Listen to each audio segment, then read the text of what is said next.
Pokémon Genesis, History of the Pokémon World. Genesis. In the beginning there was nothing.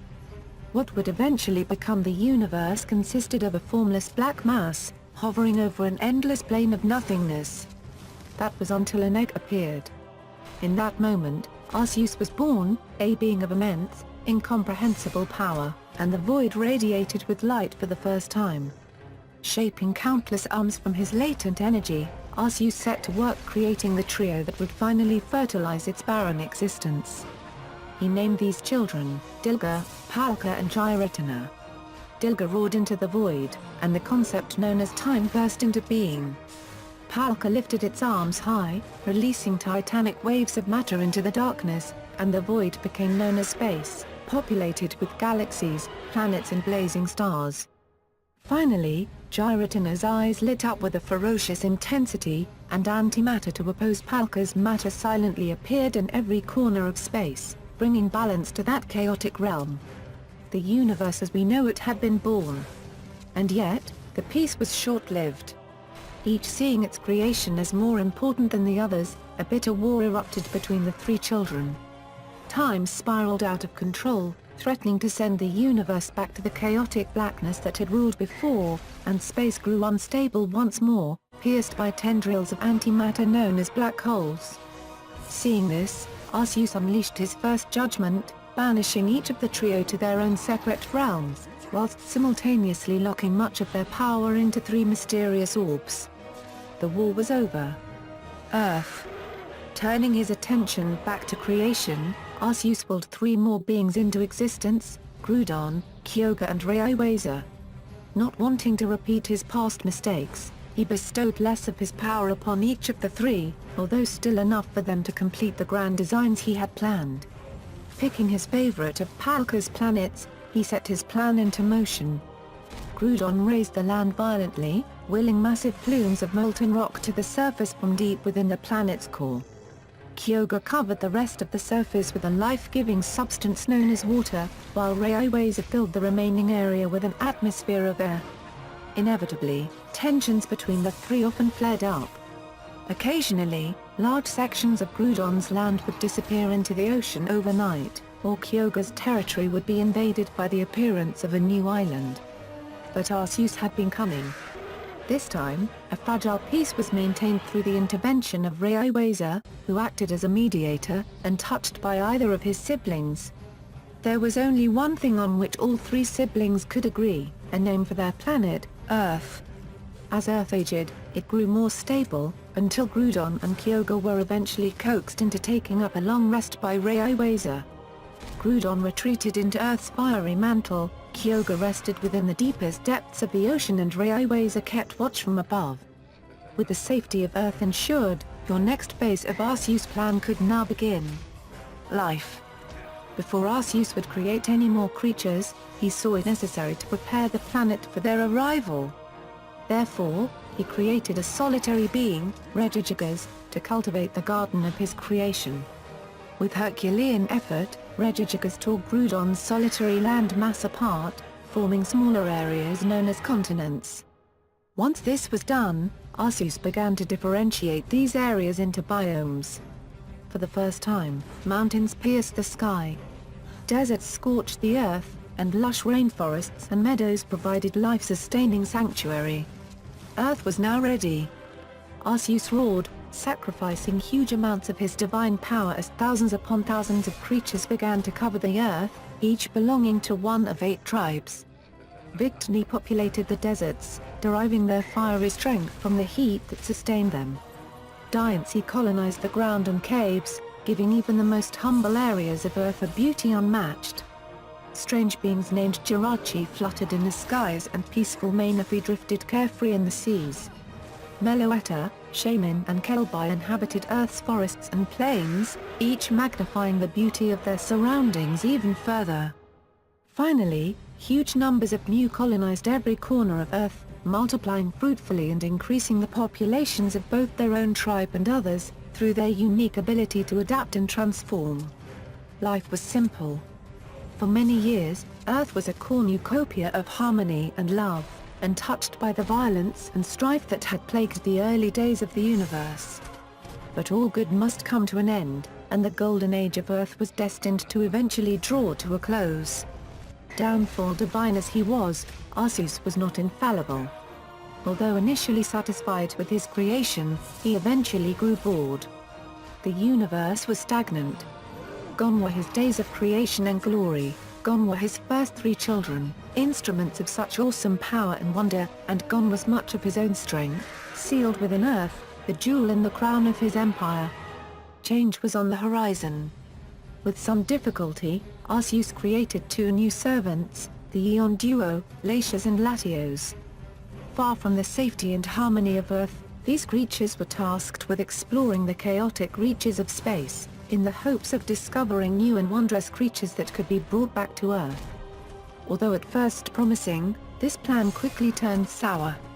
First was the being known as Hooper. Although initially appearing deceptively harmless, it harbored a dark secret. Upon being brought to Earth, it transformed into something else entirely, something evil. Something so powerful that Arceus himself had to intervene, trapping Hooper within a powerful artifact known as a prison bottle. But still, Arceus did not relent. Deploying Latios and Latios once more, the next creature they discovered was an entity named Darkrai. Within days of Darkrai's arrival, a wave of nightmares had taken hold of Earth's inhabitants, originating from within a shadowy dimension that even Arceus' lessened powers could not penetrate.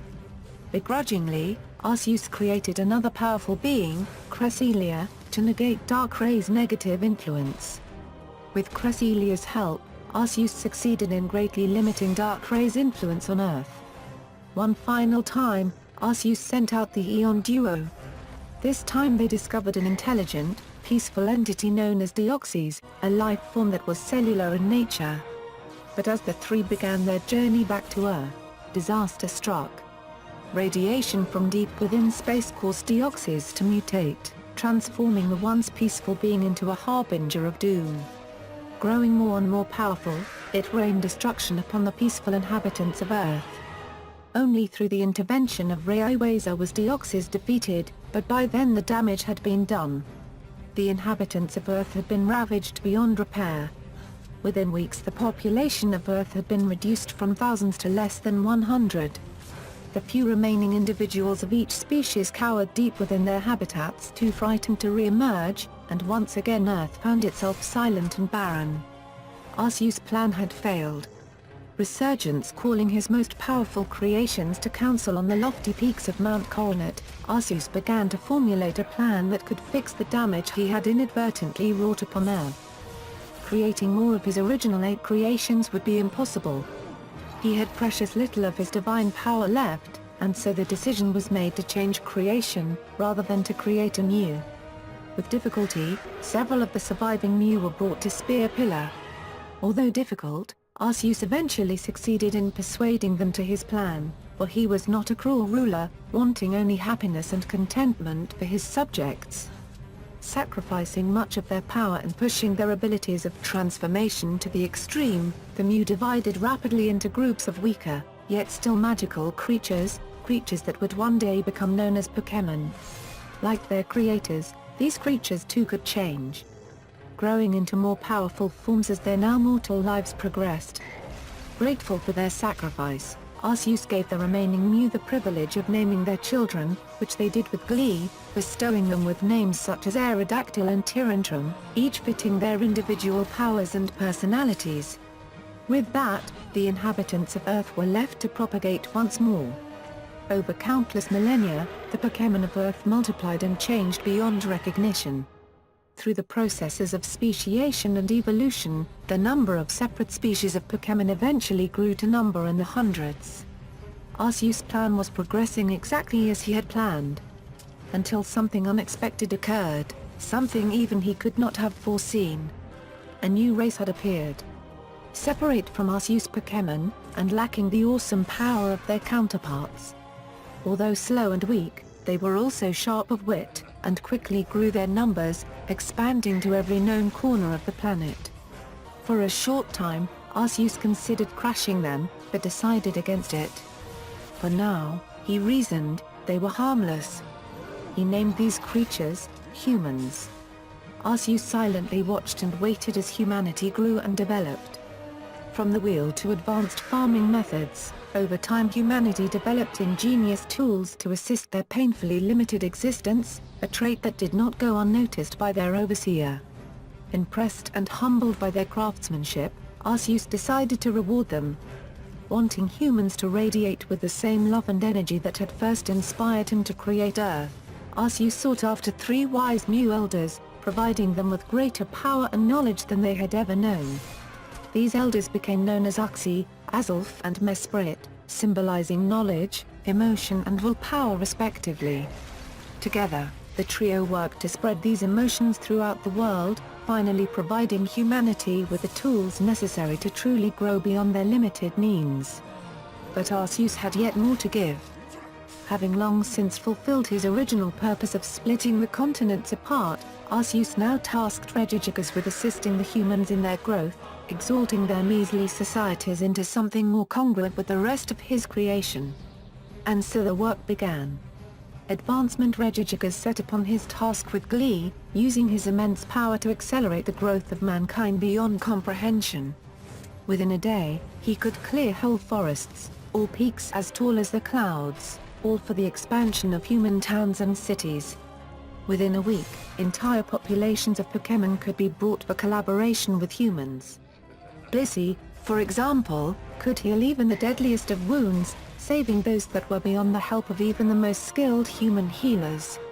From this, the special bond beyond people and Pokémon, the bond that binds us together to this day, grew from nothing. Contrasting the raw strength provided by Regigigas, Arceus also provided humanity with powerful creatures known as Eatran and Volcanion, formed from the life energies of thousands of fire and water-type Pokémon, with Eatran providing mankind with huge reserves of molten metal, and Volcanion with the power of steam, pushing humanity's fledgling technology to greater heights than ever before. Similarly, the energies of countless electric, flying and ground-type Pokémon were poured into the formation of 3 powerful elementals, Landorus, Thunderous and Tornadus, each tasked with defending human settlements from the forces of nature and their destructive influence. But Arceus was no fool. He saw plainly that some of the more unsavory humans had no qualms with abusing Pokémon, killing them for sport, experimenting on them for fun, or worse. To punish them, as he had done in the past, he created enforcers in the form of 4 special Pokémon, Virizion, Terrakion, Cobalion and Keldeo, who had the freedom to exterminate those that took his gifts for granted. Yet these legendary Pokémon also had pure hearts, guarding human justice when necessary, and so were soon accepted as part of Earth's order without complaint. Grateful for his help, the humans grew to worship Regigigas on a level surpassed only by Arceus himself. Temples were raised in his honor, the largest of which became known as the Snowpoint Temple, and lavish festivals were held to celebrate Regigigas' power. Perhaps most strangely, decorative golems were constructed bearing Regigigas' likeness, which were named Regirock, Registeal and Regik. Regigigas, humbled by these offerings, even requested Arceus' permission to imbue 3 of these Pokémon with fragments of his own immense strength. Sure enough, overnight, the golems stood and began to live. But little did Regigigas know, these effigies would soon prove his downfall. The golems, although helpful and peaceful towards humans, did not know emotion or logic. They saw no problem with destroying an entire summer's harvest to defeat a single enemy, or burning entire villages to the ground to catch a lone criminal. Soon, the people of Earth grew bitter towards Regigigas, blaming him for the destruction, and huge mobs were assembled to put an end to the 3 golems. A bloody struggle ensued, but the humans succeeded in sealing the golems within 3 hidden chambers, albeit at a great cost to themselves. Blaming himself for the tragedy, Regigigas then sealed himself within the Snowpoint Temple, descending into a deep slumber, never to emerge. Harvest centuries passed, and Arceus continued to keep watch over both humans and Pokémon. It was true that in some aspects, humanity had disappointed him. His musketeers had fled too disgusted by the acts of evil humans to continue their duties. Worse still, Volcanion and Eatran had seen their gifts turned to instruments of war, cannons, shields and swords, and had retreated deep into the mountains, not wishing to grant mankind any additional strength. And yet, humanity never failed to surprise him. After all, each human, however tiny, meek or pathetic, contained within themselves a minute fraction of Arceus' power. This was his legacy, a place for the fires of creation to burn now that Arceus had expended the vast majority of his near-limitless power. Arceus watched as the populations of lands known as Johto and Alola worshipped the sun and the moon, and smiled as that love flowered in the form of powerful embodiments of Palkia's work. The inhabitants of Alola named their guardians Solgaleo and Lunala, whilst Johto dubbed theirs Lugia and Ho-Oh. After so long, it did not matter to Arceus that such feats were now beyond his doing. He was simply grateful to see that the fruits of his labor were still capable of such glorious creation. He smiled once more when he witnessed these guardians create their own children. The sky is alive with the fervor of legendary birds of fire, ice and thunder, or the ground shaking from the footsteps of their earth-bound counterparts. Arceus contented himself with the role of a spectator, watching the days pass from the seclusion of his Hall of Origin, a resting place he had constructed for himself, far from the influence of others. He did not shed tears when a land named Unova erupted into a violent and bitter war, as his first children had done so very long ago. He merely watched as this conflict gave birth to a great dragon, which soon diverged into three beasts of great power, Zekrom, Reshiram and Kyurem, each helping to shape the world in their own unique way. The earth shook with intensity as the twin forces of life and death gave birth to their physical embodiments, Xerneas, a creature of life, and Yveltal, a creature of death, with a third, Zygarde to keep balance between the two, just as Arceus had done in the beginning. No stone was left unturned as the species that Arceus had nurtured so carefully paid him back in full. Soon enough, mankind even learned to create Pokémon through their science and technology, using the same ingenuity that had initially won Arceus over to create beasts by the names of Mewtwo, Genesect and Magearna. The qualities that Arceus had admired so greatly had indeed endured. Earth, Arceus soon realized, had barely begun its journey. The magic and wonder that Arceus had once embodied was not gone, it had grown throughout the eons, evident in the teeming life, the wondrous legends and the staggering beauty that shone from every pore of his planet. Humanity, he was sure, would continue to grow and continue to innovate, both alongside and with the help of his Pokémon. Truly, his work was done.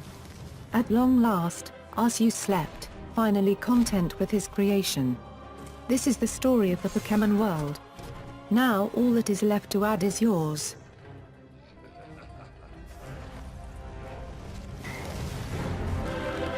Check out these other amazing videos. Subscribe to our channel. Don't forget like, comment and subscribe. Thank you so much. Subscribe now.